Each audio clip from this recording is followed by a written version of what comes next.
สบายดีย้ำเศร้าพี่น้องเลยพายุเข่าอย่างนักหน่วงเลย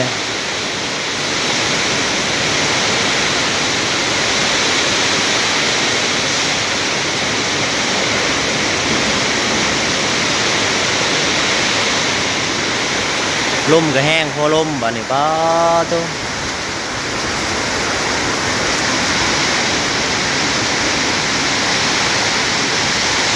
ลมจริงโคตรโคลมลมแห้งเรียร้อนพี่น้องยังบุ่มบุ่นเจเนยมันนั่งกระจอดอยู่นี่ก่อนเจเนยเจรซ่านั่งกระจอดเดี๋ยวไม่ได้ฝนถล่มเลย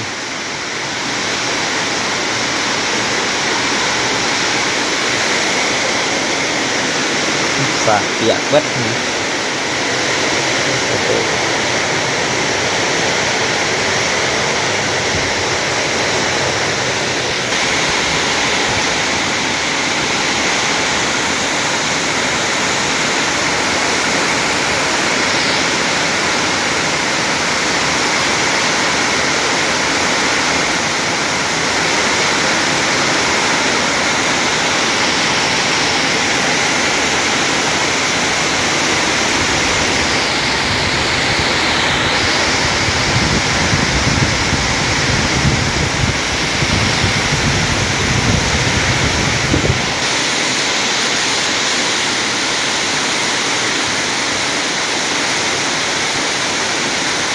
ฝนแห้งเลยเถอะพายุบัวลอยเข่าเลยเด้อพี่น้องเด้อบัวลอยลูกที่สองมาแล้วปอดมาแต่เช้าๆเลยตื่นมากกันนำเลยฝนอยู่เลย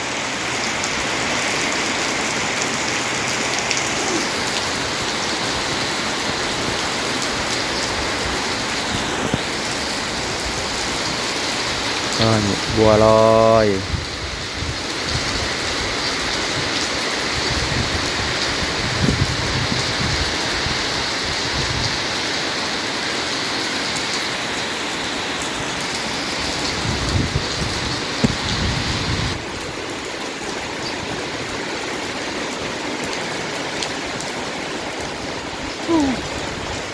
ลมแห้งพี่น้องเอ้ยลมพัดบึนเลยลมนี่ก็ลมแห้งขนาด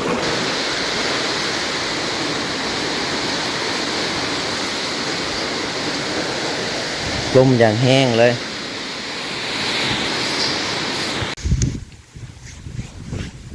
นักหน่วงขนาดไม่รู้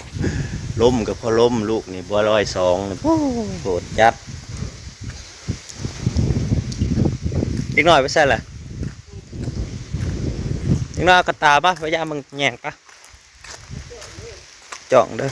โอ้ฝนสาดตุ่มหน่อยเขาไปหน่อยฝนสาดตุ่มน้อย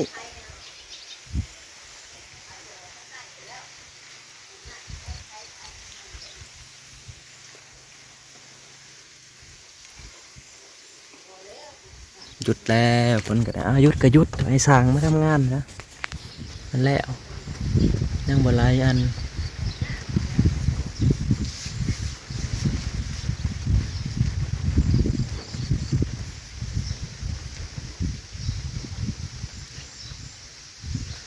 เดี๋ยวพาลงไปยาเมืองแยงก่อนพี่น้องเดี๋ยวฝนเถื่อปลาลงปลาเค็งปลายังหรอพี่น้องมันไว้ปลาเค็งเนาะทอดกินแซ่บทอดกินแซ่บปลาเค็ง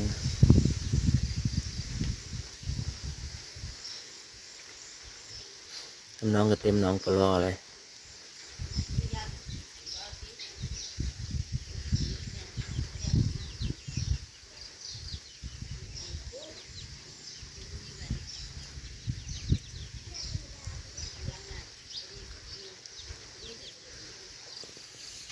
บัวลอยเห็ดเขาจนเอ็นไปเลย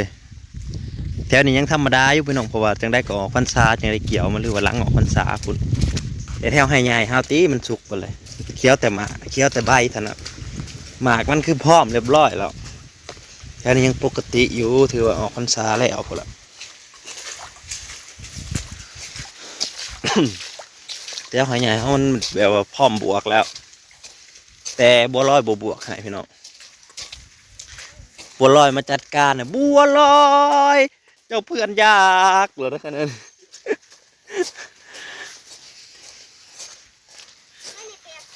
อันนี้ไก่เลยบัวนี่มันตายพี่น้องใช้พุ้ยร้ายโพดวันนี้นะพุ้ยมันเหี่ยลงไปปอดโตลมมาอีกเลยบัวลอยมาอีกแล้ว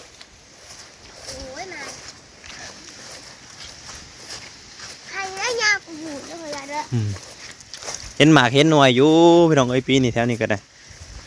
เห็นหมากเห็นผลอยู่ดอกใครกดทุกๆปีพอทุกๆปีก็มันบวกงามบันไดนะปีนี้ก็คือที่เห็นว่าก็บัวลอยมาน้ำหลังมาเห็ดเดือน11เสียงเนาะพี่น้องคู่มือนี่มันเปลี่ยนไปแล้วตามปกติขั้นฮอดเดือน11มาแล้วมันก็บ่อยากมีฝนแล้วล่ะแล้วนี่พายุมาพิษฤดูกาลเลยที่เก่ามันก็ตกน้อยๆตกบ่แห้งดอกเขามันเริ่มสุกบ่แล้วเนาะแต่ว่าพายุยังมาอันนั้นอยู่บ่ฮู้ว่ามันสิเบิดไปมื้อใดแต่ว่าเบิ่งนี่คือยังเฮิงเติบอยู่เขาตีมันสิลงเบิด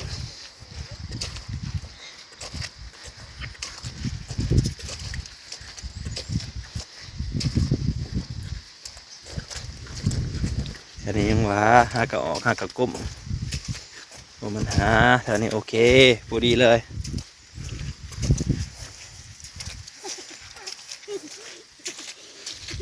เรียบร้อยบัวลอยเห็ดแล้วพี่น้อง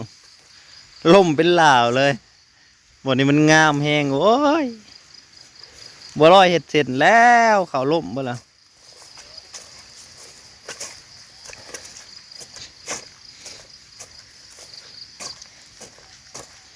ใครแต่มันเป็นเขาต่ำไม่ต้องให้เขาสูงคือปีที่แล้วนะนอนปันสาดหลดเขากลางๆหมดสูงวันไหนหัวน้ำนี่เป่งจนเมื่อยเป่งแล้วเป่งบ่มีเบิดน้ำนี่ย้อมเลยทามากก่อนเป่งจนแบบว่าขนาเจือนถิ่มไปเลยขนาน่ะบ่มีเบิดสิเบิดไล่มาสิเบิดไล่มาพี่น้องเอ้ยมึงเนี่ยผู้ไล่อยู่ดูหลวดอยู่บ่เบิดจักเถื่อว่าย่ามเขาสิเกี่ยวเขาหน้าทงเทิงเขาจะเป่งแล้วก่อนอันเกี่ยวแล้วใครดอกปีนี้เขารีบลายเขารีบลายค่ะย้ำแยงทีมเขา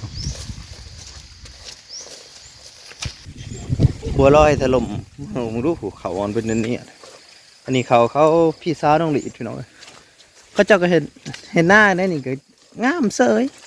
ค่อยอยู่ดีกินเฉยได้กุ่มปากกันจะบอกขายสบายเลยเห็นหน้าผู้เดียวนะแฟนพี่สาวเห็นหน้าผู้เดียวกันไหนเนาะมีปูมีปลาอยู่บนเนาะ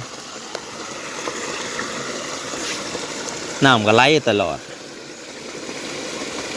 นี่อย่าตกลงไปนะคุณดูหนึ่งปลาก่อน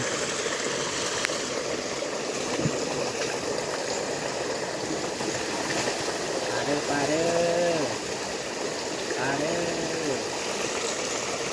ปลาซิวงามมาดิมา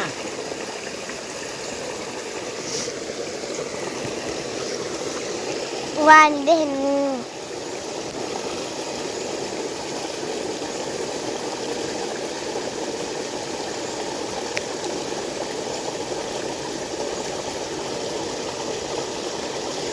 บอกพยายามต่อตะกี้ปลาขยายผู้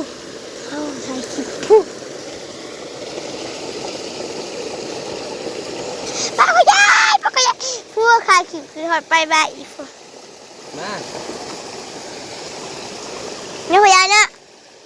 เท่าแล้วแหละเจ้าวันโลดเจ้ากระเตยใช้คลิปถอดไปบ้าอีกผู้ไม่ได้บนโต๊ะเราคือยังไง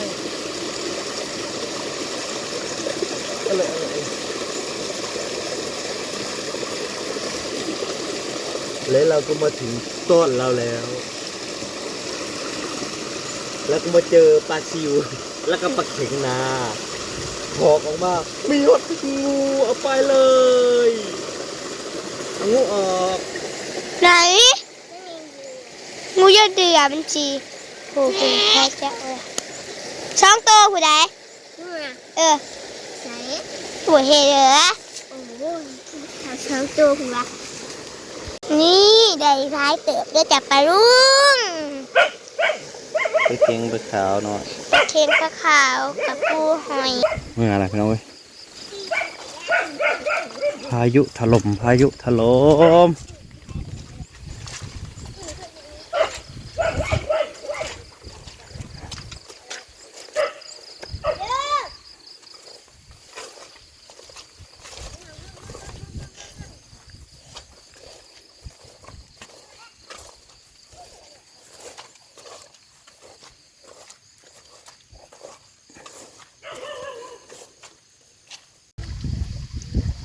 พยายามอยู่ให้หน้าน้องเนยกดเบิ่งดู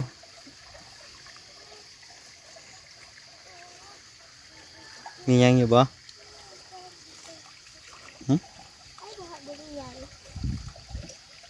เราคือมันห่วงเลยนะและนี่เห็นไหม ตามันมันยังไปตลกไปลองเสียขึ้นต้นเพิ่นจะไปเที่ยงหน้าเที่ยงหน้าเพิ่นจะไป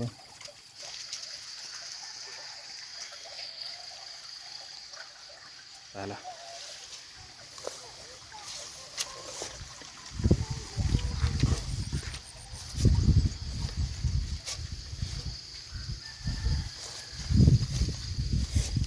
ห่วงมันก็สมควรอย่างไรพี่น้องเลยว่าใหญ่ว่าน้อยก็สมควรอยู่ห่วงนะเสียดายแต่ฝนมาพายุเขามันพายุภูเขาก็พร้อมลุย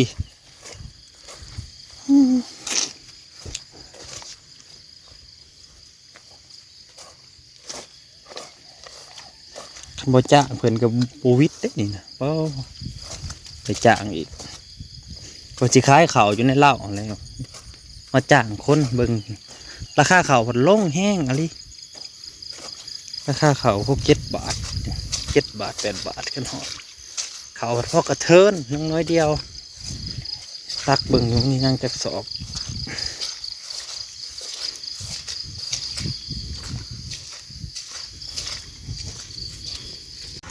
มาเบิ่งแยงหัวหอยก็พี่น้องเอ้ยเรานอนตื่นจักย่ำได้ดอกนี่บ่มีหรอกท่านคอยรับแล้วมันยังท่านคอยนอนแล้วมันยังเบิ่งโลกเราแต่มันเน่า มันนี่ก็เลยมาเบิ่งโทษนั่นแม่นอีหยังอันเนี้ยโอ้ยเด็กกระโดดนี่ยังอยู่